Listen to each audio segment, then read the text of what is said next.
firefighter medic. He is a paramedic for the 25th Ward Alderman. He became a paramedic for the city before also being trained as a firefighter. He grew up in Little Village in Pilsen, and so that puts him in a unique position to understand the needs and nuances of neighborhoods. His background is also primarily in healthcare, having served the community as a firefighter paramedic, a nurse, and board president of a non-for-profit to support Latino first responders. So we want to welcome Dan. If you have questions, put them in the chat box and we'll get to those towards the end of the program. Dan, it's all yours. Sounds good. Thank you so much, Terry, for the introduction, and thank you all for having me here today. So the way that this presentation is going to get started is by me showing you a 10-minute video that's going to kind of highlight all the important key facts, then followed by a quick PowerPoint presentation that recaps everything that they showed in the PowerPoint, as well as I'll be able to answer any specific questions any of the residents have. All right. Now, before I get started, do you all have a kind of an emergency plan that you all go over with the residents, Terry, or anybody, on an annual basis? Barbara, do you want to speak to that? Well, we do have our board president on, so Jim, do you want to weigh in? I'm not aware that we've done that. You're muted, Jim. Yeah, we do have an emergency evacuation plan. We do discuss it from time to time in the board meetings, but I don't know if there is any formalized drill or anything of that sort that goes on a regular basis. Okay, that's just simply a question just so I can get a feel for where everyone's at in the building or just the management. But people live in many other types of residences and buildings. I know we have people that live in houses and apartment buildings and low rises, high rises. Rises, yeah. Yeah, absolutely. Okay. I can tell you that one of our most recent meetings, the fire department's recommendation that we shelter in place unless advised to leave our units was seen as controversial by some members during the last meeting. They thought, I don't know, I'm not comfortable with that, and I'd love to see that addressed today, whether that is in fact what we should be doing, and if so, why that is the safe thing to do. Okay, absolutely. So I can make sure I can answer those questions to the best Just of my as a ability. backdrop, this morning I was talking with my good friend in Huntington Beach, California. And so she was wanting to know what I was doing today. And I told her about this. And she said, well, Terry, do you know what you're supposed to do in your own building? I said, no. So I'm anxious to hear what I'm supposed to do. Yeah, no, that's definitely on everyone's mind, I'm sure. And so, and the video itself, it's going to cover the majority of things, but then I'll further explain and clarify a lot of that information as well. Just note that this the video is a little bit outdated, so the current commissioner does not reflect the actual commissioner, and some of the folks there are currently not in the positions that are shown in that video. So just for the record, okay. All right, so I'm gonna start by sharing my screen, and let me know if there is a problem with the audio. Okay, give me a second here. All right, can everyone see that? All right, so let me try to start playing this now. And if there's any issues with the audio, just feel free to turn on your mic and let me know. Chicago, a modern, vibrant, and culturally dynamic city, home to more than 250,000 high-rise residents. While high-rise buildings are among the safest places to live in the event of a fire, preparing for the unthinkable is extremely important. Knowing what to do in any fire situation and remaining calm can save your life. Hello, I'm Raymond Orozco, Fire Commissioner for the Chicago Fire Department. The #1 priority of the men and women of the Chicago Fire Department is to keep our families safe.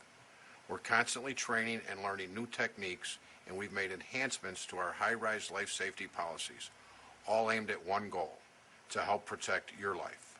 But we can't do it alone. We need your help. A lot can happen before we arrive at the scene of your doorstep.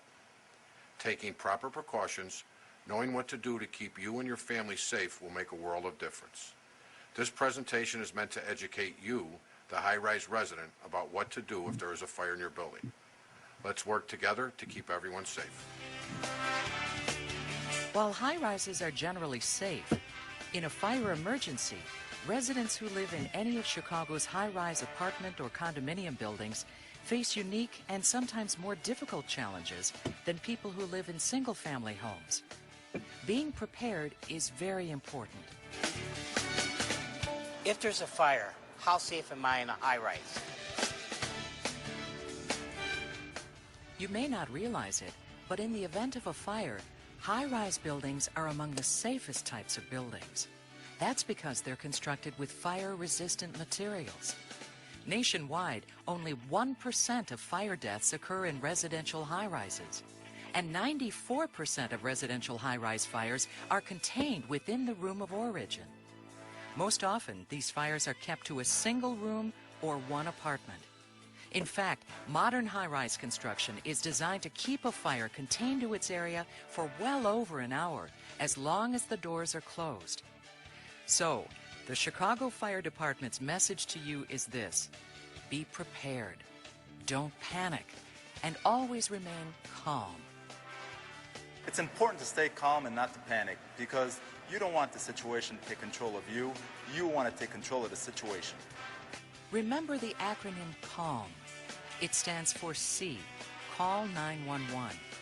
A, alert security and other tenants. L, listen for instructions. M, move to safety. Practicing these steps can help guide you to safety in a fire situation. What are the most important things I can do to help myself and my family in a fire situation? It's extremely important that you be prepared. That means becoming familiar with your floor's evacuation plan. A diagram should be posted where all residents can see and review it.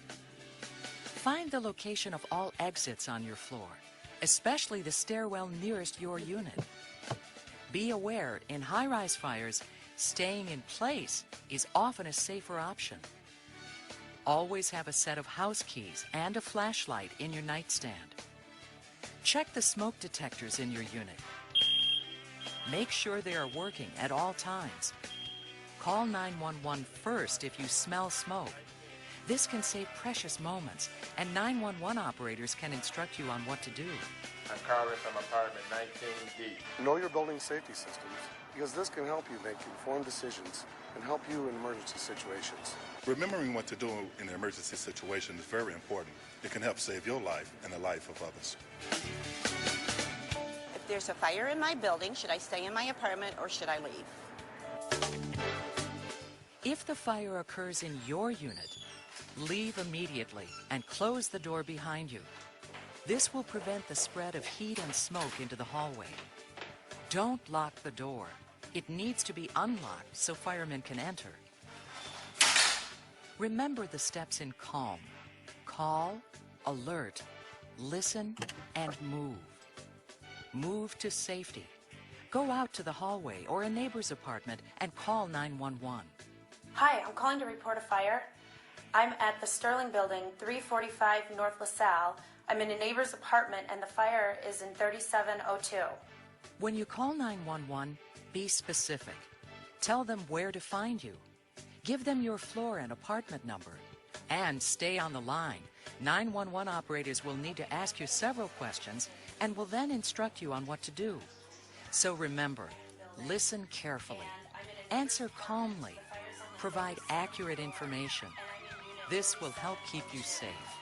You should be aware that while you're on the phone with 911, firefighters are already on their way to you. Is this the front desk?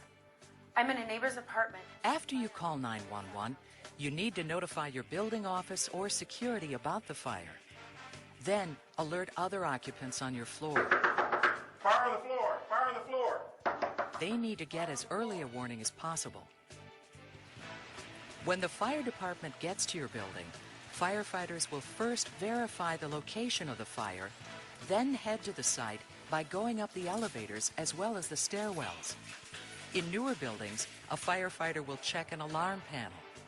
And if the building system, an announcement will be made and residents will be told what to do. Attention, this is not a drill. This is the Chicago Fire Department. We have firefighters investigating the report of a fire on the 10th floor. Please remain calm and in a safe location. I will update you again very shortly. In older buildings where there is no PA system, firefighters will do a search of the building. They will look for occupants in stairwells and notify residents for evacuation purposes. Fire department! Always clear. If anyone needs assistance, let us know. Open the door. If you've been instructed to leave the floor, go to the nearest safe exit stairway and head down to a safe location. Before leaving, always remember to check for heat and smoke conditions. What are some things that I should never do in a fire? There are 3 things you should never do in a high-rise fire. Don't go to the roof. Smoke and heat rise, and this could complicate fire rescue operations. Don't use the elevator. They may be out of service, they may lead you to the fire, or they may be in use by firefighters. Finally, don't break windows. It's just as important to remember what not to do in an emergency situation. You could injure yourself, others, or make the situation worse. I'm confused as to what to do if I smell smoke. Should I stay in my apartment or should I leave? Hello? I'm calling because I smell smoke. If you realize a fire is not in your unit, but you smell smoke, always call 911 immediately and let them know where you are. Then call your building office. Fire department! The fire department recommends that you stay in your unit unless told by firefighters to leave. Staying in place is often a safer option. Again, remain calm. Just because you smell smoke does not mean you are in any immediate danger. If you are, don't panic. We'll come and get you. If you smell smoke, keep your doors closed. Use a wet towel to seal cracks around the door and any other place where smoke may enter. If heat and smoke start to build up, open a window slightly without breaking it. Smoke from a fire is toxic and can be deadly, so stay low to the floor where the air is cooler and cleaner. Staying low in smoke is very important because smoke is a product of combustion and contains toxic chemicals. If you stay low, smoke rises, you go below the smoke. In the event you are advised to leave your apartment, before you open the door, feel it with the back of your hand. If the door is warm to the touch within 5 seconds, do not open it. This can indicate dangerous fire conditions in the hallway. If the door is not warm to the touch, open it carefully to check for the presence of smoke. If you can exit, close your door and make your way to a safe stairway exit. Take your house keys and a flashlight, but leave all other belongings behind. In a fire emergency, these can make conditions more difficult. Listen for any instructions that may come from the fire department. And again, do not use the elevators. We've given you important information to keep you safe. While we know that no 2 fires are alike, being prepared for a fire in your building will help lead you to safety. Remember the acronym CALM. C, call 911. A, alert your building management and other tenants. L, listen for important information from fire officials. And M, move to safety. Knowing these easy to remember steps, learning your building's safety and evacuation plan, and being prepared can help keep you safe. In case of an emergency or fire, remember to stay in place if you are not in immediate danger. The key is don't panic, but remain calm. By working together, we can keep your families, your neighbors, and our entire city safe from fire. Thank you. For more information about high-rise and home fire safety tips, visit the Chicago Fire Department website at www.cityofchicago.org/fire. Or contact our public education unit at 312-747-6691 to learn about our Survive Alive House or our safety trailer program. All right, great. Let me go on to the PowerPoint now.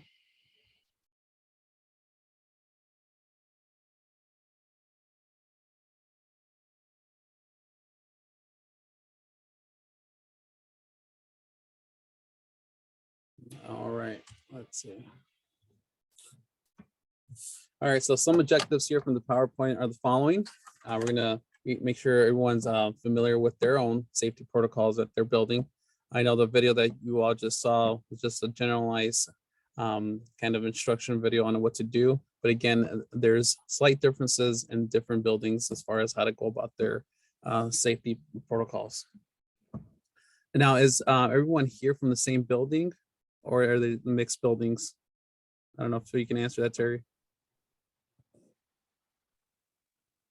Mixed buildings, some buildings. houses, mid-rise and high-rise. Okay, great. Okay. All right. These are some stats here that they mentioned in the video. Again, you know, it's very important just to know that there is fire resistant walls that separate each floor. Now, when you're thinking about, well, why does the fire spread in the last fire that everyone witnessed on that high rise? Well, typically that was a wind driven fire and the windows were broken due to the heat, or I don't know if they left the door open as well too, but again, the sprinkler system also was malfunctioning. So there was a lot of factors that contributed to that actual fire actually going up that single high rise there. And so that was something that's it's rare, but it can happen, as we've all witnessed. All right, so just recapping, one of the methods that we use for folks to actually remember what to do is, you know, use a acronym CALM. Now, typically with any fire or medical emergencies, you want to make sure you make 2 notifications. First thing, call 911. Then you would want to call the front desk, so that way they can expect the fire departments to arrive, whether it's a fire or just a simple medical call. Let them know so that way they can get the elevators ready, or perhaps be ready to open the doors as well, because a lot of times we arrive on scenes and the doors are locked. And so we're banging the door, or we're trying to find somebody that could open the door, or we just simply wait for somebody to eventually get out and, you know, open the door for us. But a lot of times if we see that there's a fire, a lot of times we're just going to break that door open if we can't get in. Now, for some buildings, if there's like a special fob that is required, that's needed to gain access, a lot of times what I found out is that the closest high-rise building managements, they typically give the closest firehouse an extra copy of that fob, so that way they can get into the buildings after hours when somebody's not necessarily there in the front desk. So that's always a good practice to have, making sure that you provide a fob or access key to the local fire department stations. Perhaps 2 or 3 of them in the surrounding area that would respond to your specific building. All right, so buildings life safety systems. So now, since we have a couple of different you know, building tenants here, a lot of times the fire extinguishers can either be located inside the stairwells or in the hallway. So make sure that you know where they're at. A lot of times, you know, folks are not trained to use fire extinguishers, but again, that's something that everyone should at least be familiar on how to use a fire extinguisher. They come in different sizes, and different sizes as well as different weights. And so a lot of times it's a simple device to use in case of small fires. You never want you to get into a situation where your safety is jeopardized, where if it's a big fire, we don't want you to even try to put it out. It's best to just always make sure that you get out that specific place where the fire is happening. Most of the buildings are sprinkler, so that's something that you need to find out whether your building is sprinkler or not. A lot of times, a lot of older buildings are not necessarily sprinkled, and so it's very important that you to find out if they are or not. You know, at times they can malfunction, and that's where it becomes a more dangerous situation. Smoke detectors, a lot of times in residential high-rise buildings, they're hardwired. And so there's no need to actually replace the battery in them. That's typically something that's handled by building maintenance. But again, make sure you check with your building management whether you can test them or not, because if you test it, sometimes a lot of times it goes to a panel system downstairs, or it automatically calls a fire department. So just check in with your building management on that. But again, if it was a non-residential, the new ordinance in Chicago is that folks that are replacing their smoke detectors, they typically need to go with a 10-year life battery smoke detector. Those are the ones that are required now, where you're unable to switch the battery out. They typically will last for 10 years. And once that battery dies out, you would have to replace the whole unit of itself. Actually, in our department, we have a program where for senior citizens who are 55 and older, where if they are living in a single family home, this doesn't apply to high-rise buildings or condos, but if you know of a family friend or somebody that may need a smoke detector, you can always contact our number and we can put them on our list so we can go out there and install CO2s as well as smoke detectors in their residence. But again, typically in the high-rise residential buildings, they typically provide a smoke detector. Now, if you wanted to go ahead and add an additional one, that's up to you, but just make sure you check in with your protocols if you're allowed to. I don't see why you wouldn't be allowed to, but again, having a CO carbon monoxide detector as well is a good idea. And a lot of times the residential buildings do have one as well. They're included, or a lot of times it's a 2-in-1, where the smoke detector also has a function of having a CO2 built into it. Okay, make sure that you're familiar whether it's a single just for smoke or it's a dual. Okay, I know most buildings, they have a PA system that looks like here what I'm circling or just what I'm putting my cursor over.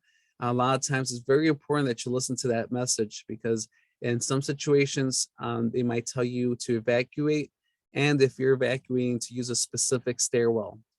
Make sure that you're familiar with the specific stairwell that you're closest to, or all of them, because again, they could be either labeled north, south, east, or west, or they could be numbered A or B or whatever the case. I mean, 1, 2, or 3, or 4, whatever the case may be. Because again, we don't want you to go into the stairwells that the fire department is going to be coming up through, because again, you could put yourself in a hazardous situation by doing that. Or simply it could be compromised. There could be actually smoke in that stairwell. But typically with all the building codes now, if you do find yourself evacuating in a building for whatever reason, because they made that announcement, all the doors should unlock automatically by actually when the smoke detector goes off, and or if the building management has a panel and they hit the button there, they should all automatically unlock upon the smoke detector alarm or the fire panel going off. Okay, continue on here. Typically, some of the best practices is by creating a life safety team. This is typically kind of what the layout looks like. Somebody would take a fire safety director course. There would be somebody that would be assisting in their place of absence, or having a backup person is always important in case they're absent or they're not around, perhaps they're on vacation or leave of absence, whatever the case may be. This is just an additional training on that building specifically. And in the video, most folks saw that there was a guy that was knocking doors, alerting on the residents that there was a fire. What I found out to be good practice is that if you have somebody on that specific floor that is able to be kind of like the floor warden or the floor captain or leader in case of an emergency, that's always helpful. If you guys can send, like, if you have a group chat message or if something's going on, that's always a good idea to have a designated person that would be kind of a team lead on that, especially if there was smoke that was being smelled or called in, or if there was a fire, right? It would be a good idea to just have that person message everybody and let them know that something's going on in the building without actually folks having to come outside and try to investigate themselves. All right, so here's let's see. Oh, can't skip there. If there's a fire in your units, can everyone see the top portion of it? Because I know my screen is kind of it gives me a lot of different options here, but I'm sure everyone can see the top portion here. So again, obviously, if there's a fire in your units, this is where you definitely leave. Okay, you don't want to make sure that you stay in there because obviously that fire is in your building and you're at risk of getting hurt. But again, a big three factors of what not to do is you never use the elevators at this point. You do not go to the roof, and you never break windows. By breaking windows, you're introducing air, which has oxygen, which is actually going to fuel the fire, and it's going to cause that fire to grow rapidly. So you want to stay away from that. All right. A lot of times folks always ask, well, so what if I can't really move at a fast pace? What if I have a disability or have some sort of mobile device? The best thing that you could do is to actually make it to the stairwell and stay on the platform there. Typically in high-rise buildings, every 5th floor or 6th floor, you're going to find a red fire phone.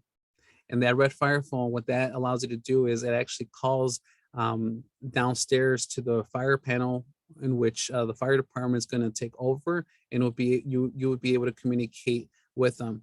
As well, it's not a bad idea to also have a cell phone with you, so you can also make sure you can call the fire department, let them know that there is a fire in your units and that you've went to the stairwell and are seeking refugee there.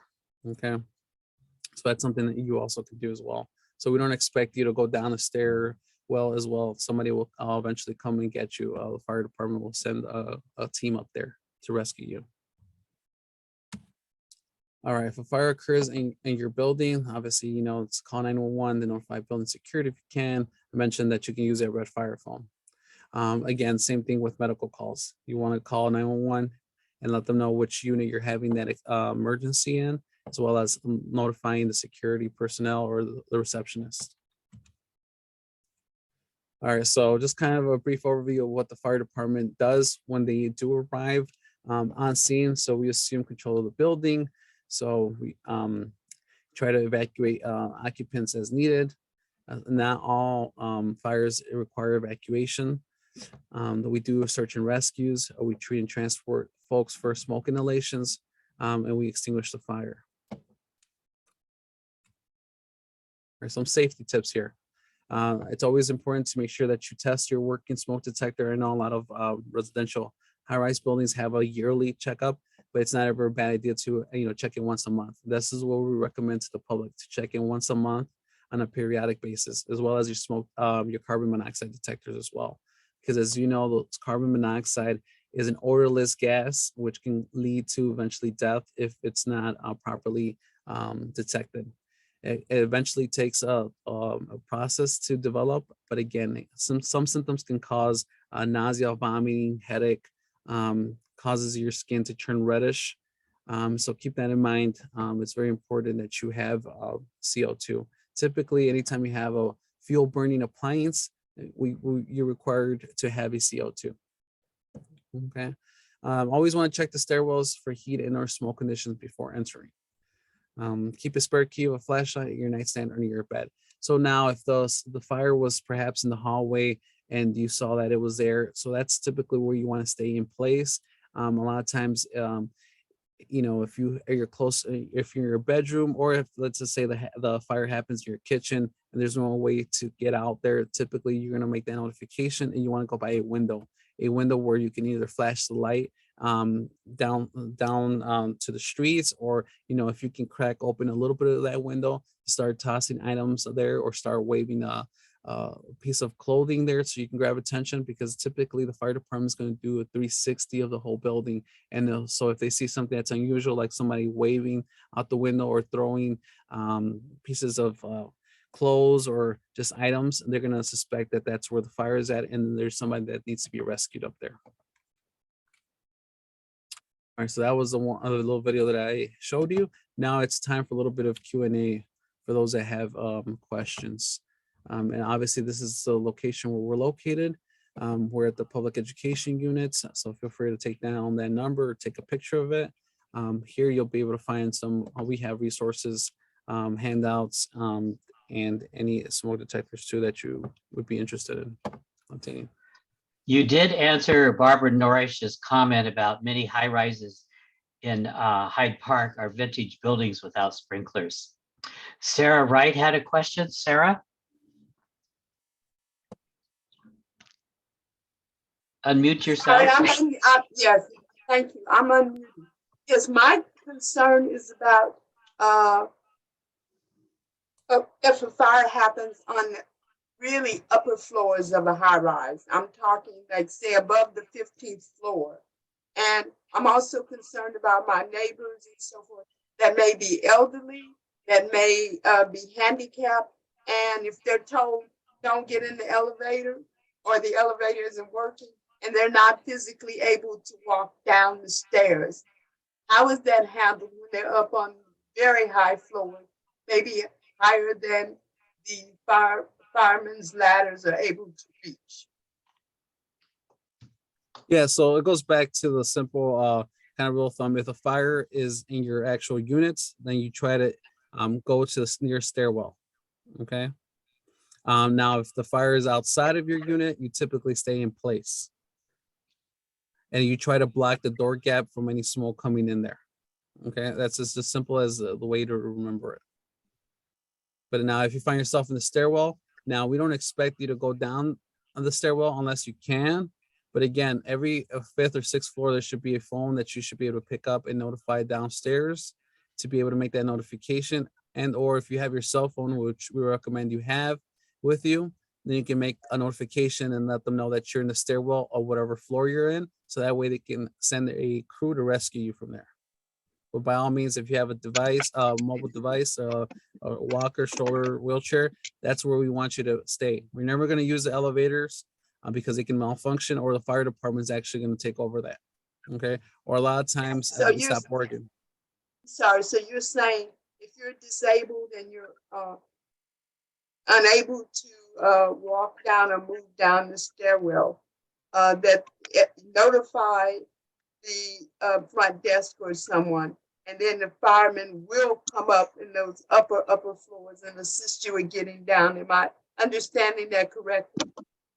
Correct. Now let's give a rare scenario. Let's just say you're disabled where you can actually move and you're actually in your unit and you require some assistance to actually get out your unit, right? That's sometimes like the concern that a lot of folks have. So obviously for those situations, let's say a fire starts and you're unable to move, you should have a specific plan of action there where you should have somebody that can you can call or on that same floor that can assist you to get out that unit.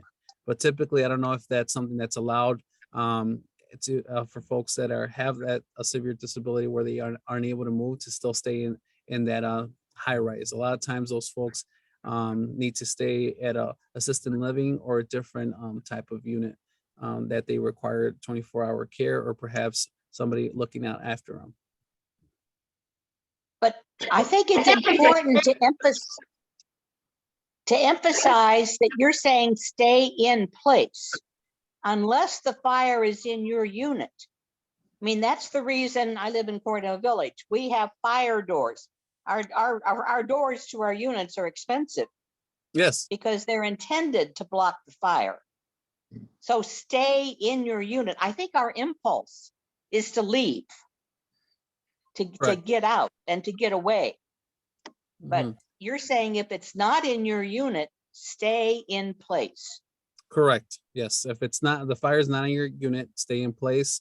And in addition to that, you can also put a piece of cloth or a rag in the door gap as well. So that way smoke from outside won't come inside your front door of your unit.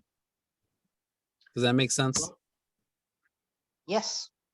Laura Cracky has a question. Yes, I live in an 1890s era Victorian home, and I really need to upgrade my fire protection. I realize I've been counting on the smoke alarm with my alarm system, but I'm not sure how well it's working. I haven't really tested it. I don't have other smoke detectors. I have CO2 detectors, but I don't. And I have a fire extinguisher, but it's very old, and I had a phone call I had to take, so I missed the discussion of the fire extinguishers. Now, is this something if I called and made an appointment, someone could come and help me with it? I have a escape ladder from the second floor. I only have one staircase. But I don't know if I could get myself down that escape ladder at this point in time, at this point in my age.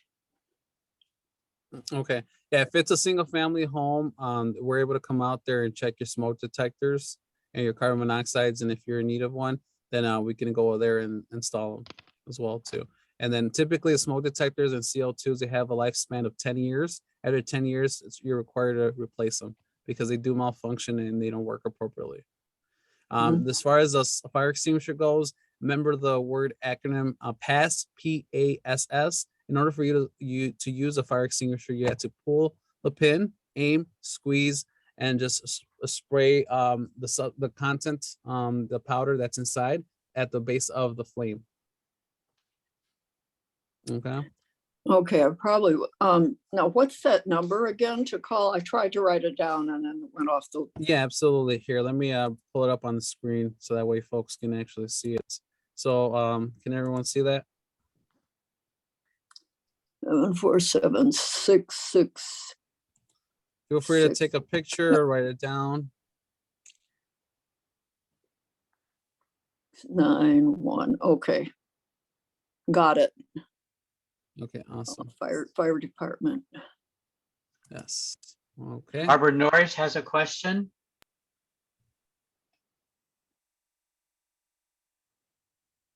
I hear nothing. Maybe they might be on mute. Oh, I have to unmute. So this is sort of piggybacks on Laura's comment. So obviously in a in a communal living building, we have fire extinguishers in the hallways, as well as we have fire hoses.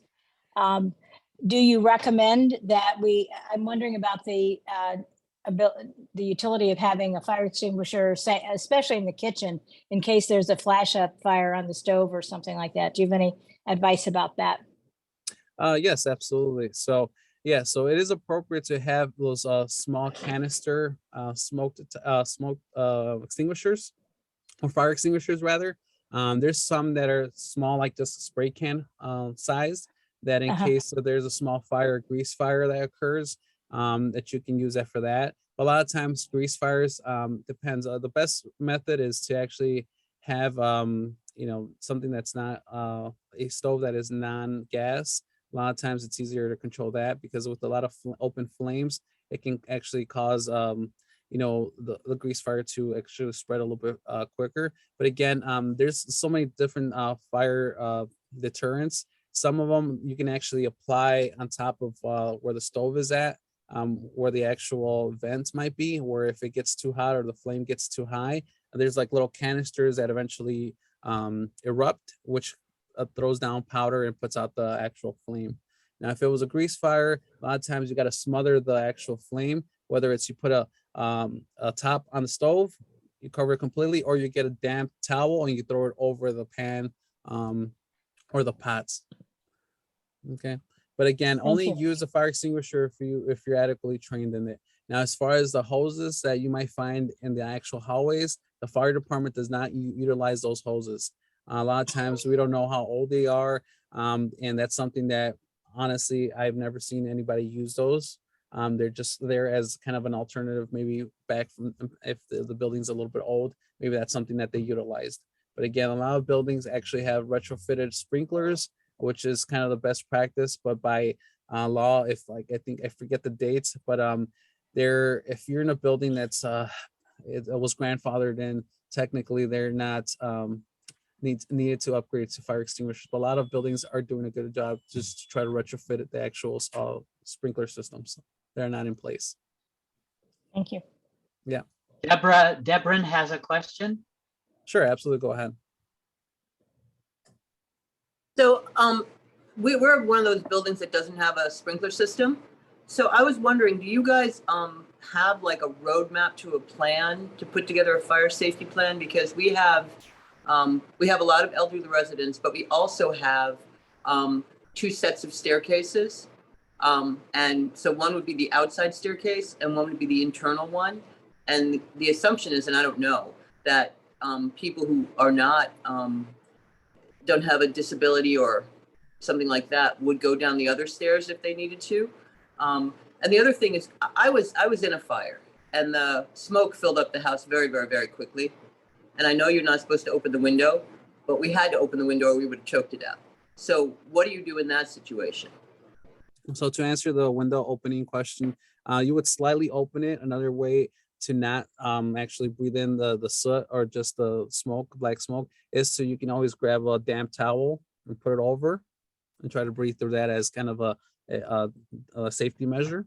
But again, in those situations, I mean, you try to put any piece of rag or clothing on the gap of wherever the smoke is coming from to try to prevent that from coming in.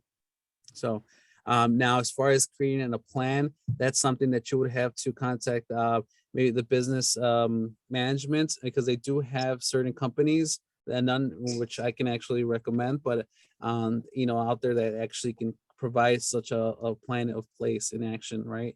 A lot of times, if you have no sprinkler systems, that's something that you need to eventually have fire extinguishers in place and or working elevators, and as well as just all those safety codes in place. So companies will be able to provide all those safety measures in place. So that sometimes might require folks to actually have additional extinguishers that go on top of folks' stoves, right? And other safety devices in place. What kind of companies? I don't like a different from your building management company, or is it like a fire management company?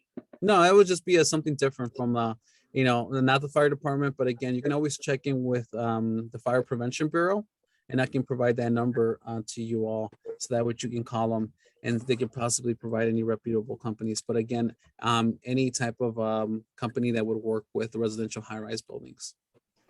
Thank you. Yep. Sandra, I saw your hand, but there's two people ahead of you. Kathy Williams is next.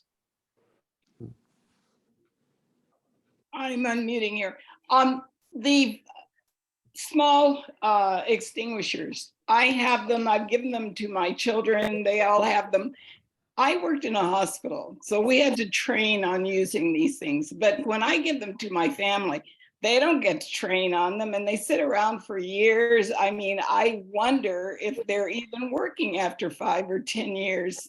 What do you recommend with those ones that you buy and keep in your kitchen or whatever? So all of them have an expiration date, slightly kind of in tiny letters on them. But the good rule of thumb is typically they're going to have a gauge where you see a little arrow.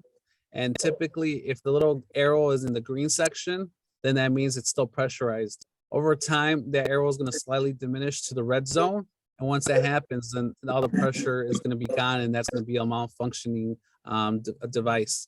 So a lot of times, even though they might expire, it's still pressurized and still can work in those situations. But with typical fire extinguishers in residential high-rise, whoever they're working with are supposed to at least maintain them once a year. They have a safety tag on there that tells everyone that they've been inspected.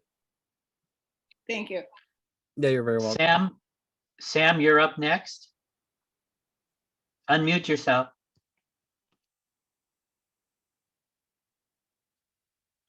You're still muted.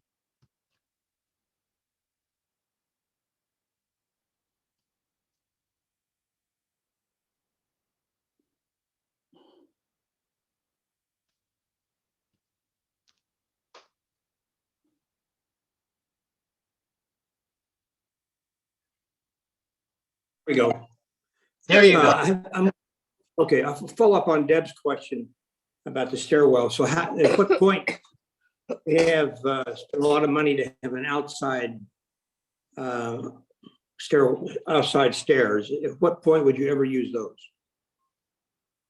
You said you have outside stairs, like external ones? Yes.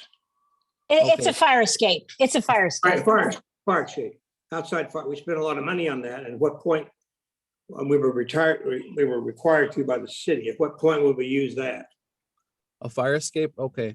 So fire escapes, are you talking about the metal ones that eventually slide down once there's way down there? Okay. Yeah, at the very first level. Yeah.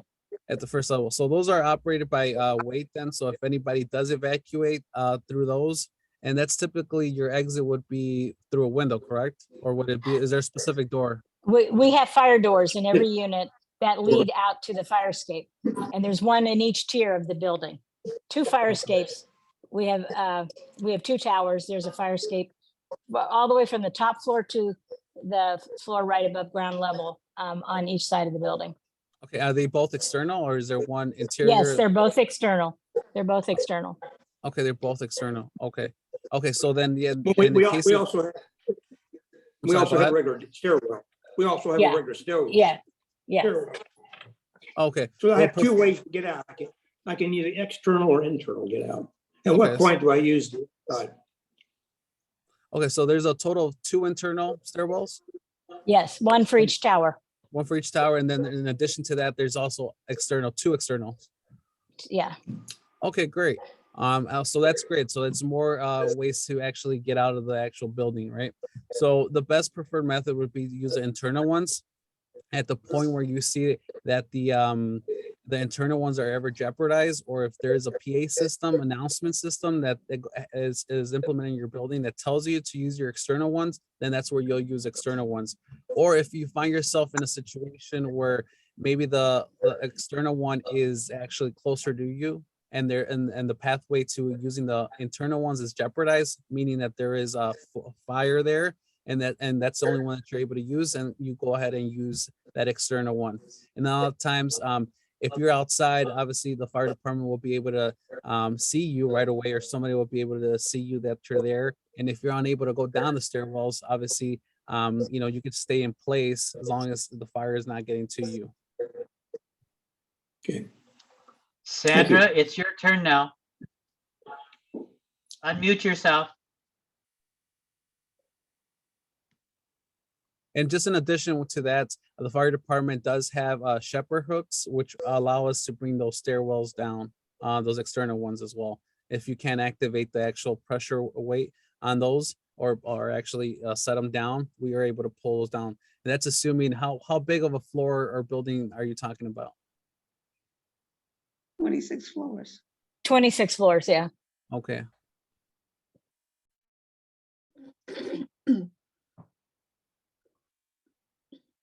What was the other question?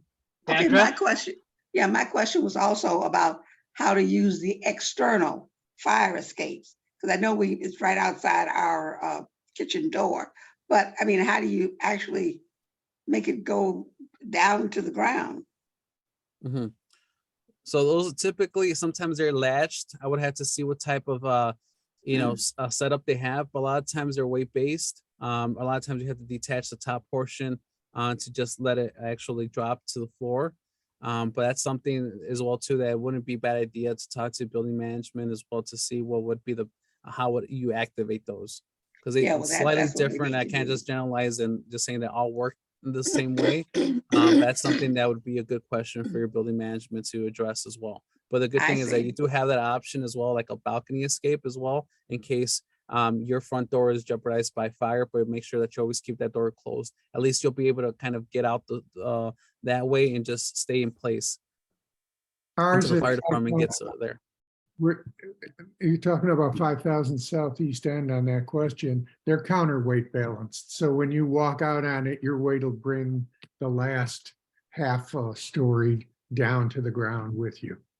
Okay. It works like a teeter-totter, really. When you get out, it feels your weight and that end tips down and you walk off to ground level. Okay. Thank you for answer there. And a lot of times if that weight's not activated, it might require maybe an additional person to be on there or so. But again, there's always a safety override, a way of actually making sure that drops. But again, it's just kind of being familiar with it. Perhaps maybe sometimes doing a dry run or just taking a look at it, maybe going out there and just seeing how that would work. If there's an opportunity for that, that wouldn't be a bad idea. The better you plan for it, the better you'll be in case of emergency. Laura, you had another question?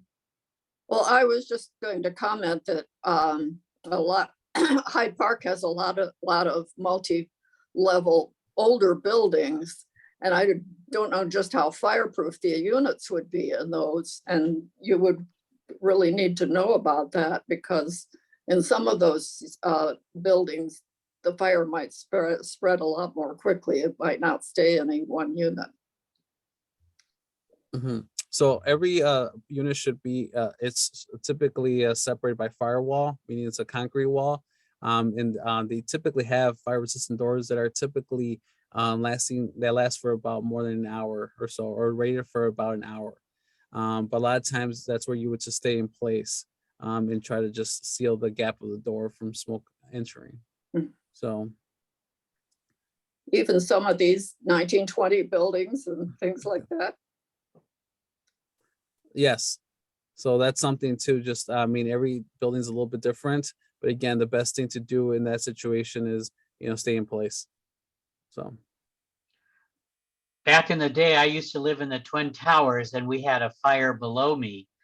And they told us to put wet towels in front of our door, close our windows, and that each unit was self-contained with cement. So stay inside, because they are self-contained. correct. But it would be a good thing to each building to check that validity out. Yeah. Low rises might not have the same situation. That's correct. And now, like if so for some reason, if that fire starts to drive up, meaning going up the building, it starts burning through the windows, then that's at that point in time, it's time to evacuate your unit, right? Even though you're staying put, and then you see flames coming from the outside, that's when you know you would have to leave your unit and evacuate towards the stairwell.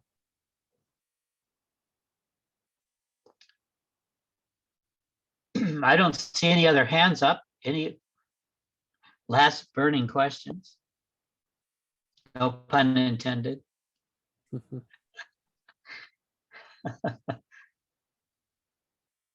I have one comment. Now, you're saying that these things are built to be contained, but a lot of these six flats were built back in the aught years, 1906, 1908, and so forth. Would those still be considered fireproof? Yeah, they typically were. Unit? So yeah, they should have some sort of retrofitted fire protection. A lot of them do have that separation in place. But it's never a bad idea to actually talk to building management, see if there's been any updates that have been installed since then. So that way you can be familiar with your building. And if there's something that's of concern and you think that they're not meeting the codes accordingly, and then actually I'm gonna be providing you all the fire prevention number as well that you can call, and they'll be able to provide information as to if they're being compliant or not with their building code. Right, and so that number, for those who are interested, I'm gonna go ahead and give you that number. It's for the Fire Prevention Bureau. They deal with codes and violations. So it's 1-312-744-4762. I'll repeat that, 312-744-4762. So those that department would be able to clearly give you more detailed answers as far as like what is in compliance, what is not, and if they're meeting the requirements. So I have another question. Would you do this same kind of presentation like at a large building, a large residential building? Would you are folks from the fire department available to come out and Yes. do it on? Okay. Yes, we are. We would just call our number and then we'll give you the next available date so that we can have one of our members come out there and actually give you handouts and pretty much go over the presentation and key points. And I believe we have somebody else has a question. Ms. Rowland? Actually, if you do come out here, I don't know if it's possible without you guys looking for violations, but would you be able to sort of look over our building and tell us maybe what we would need in terms of a plan? Yeah, perhaps we'll go over as this is just obviously for prevention. We were not there to cite anything. This is just to kind of give you the best practices and safety measures based off of what your current building looks like, and maybe some recommendations as to what you should have, right, and what to look out for, and perhaps kind of give you an idea as to what the fire department is going to be doing when they arrive there, right, and making sure that all doors unlocked or they don't necessarily, and that they're functioning, or there's a way to kind of have ability to escape in case there was a fire there. So by all means, yes, we can do that. Thank you. Yep, you're very welcome. Anna Grace? Yeah, now I live in a high rise and we periodically have inspections from the fire department. Is that we're, I don't know, what are we, 27 floors?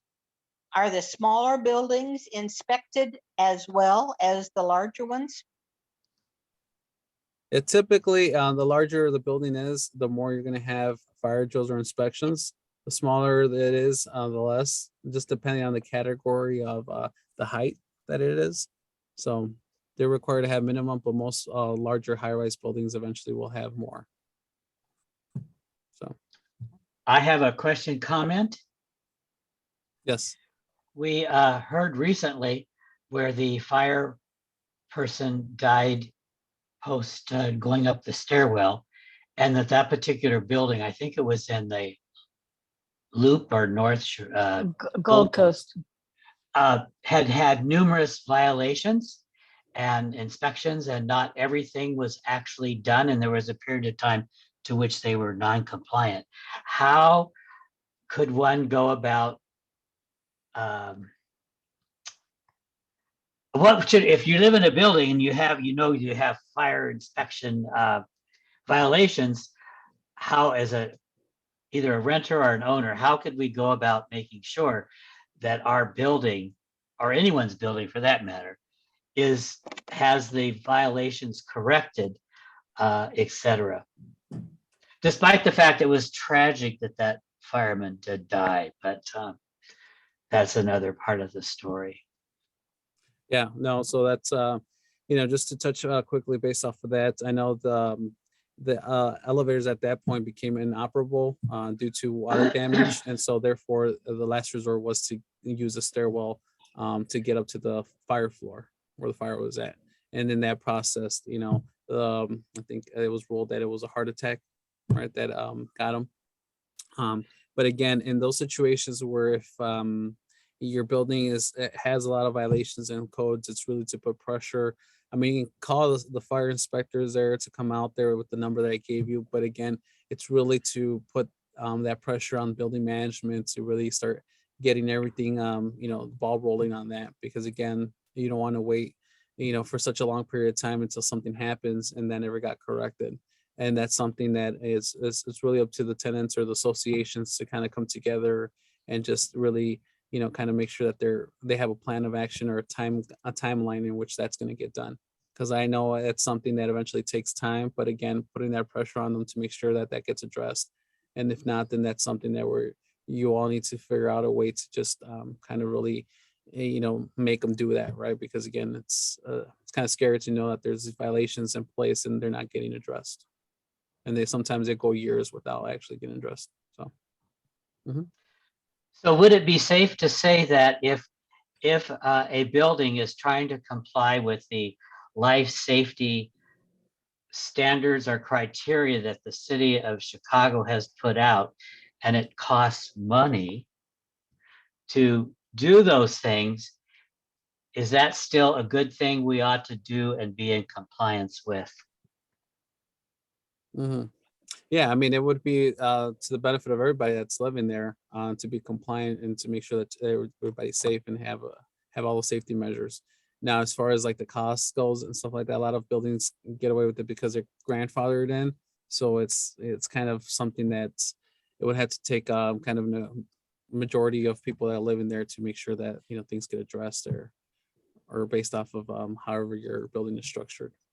A lot of these buildings get away with it by being grandfathered in. So.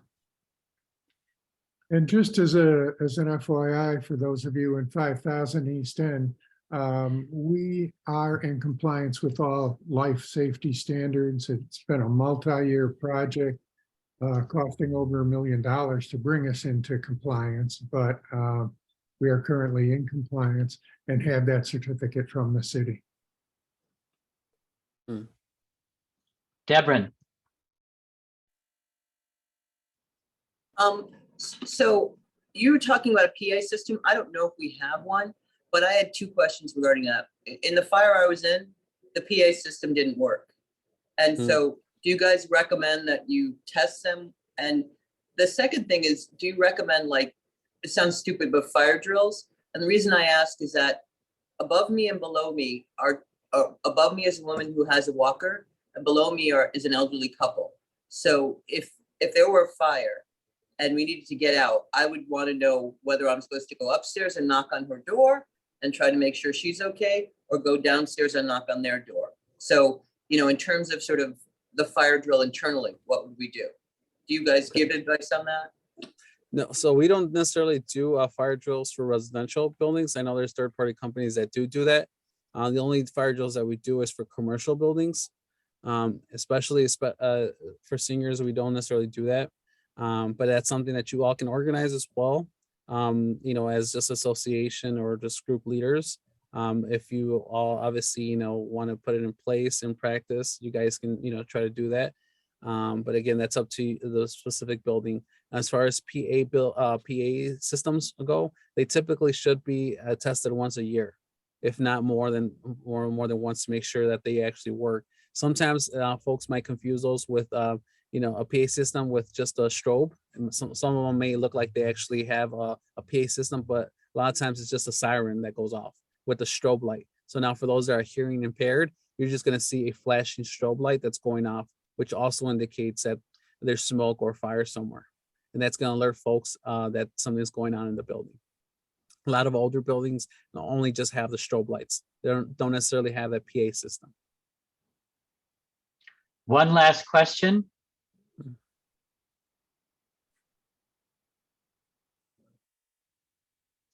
Well, I want to thank Dan for being with us, and all of you who have joined us, friends as well as neighbors of Hyde Park Village. And I'll turn it over to Ann. I just want to say thank you again. It was a lovely presentation. I think we all learned a lot, and we know now where to go if we have more questions. Absolutely, my pleasure. I think the important thing is look around where you live. Know what you need to do in case of a fire. I think you pointed that out very, very strongly. Sort of know what it is. Take care of it.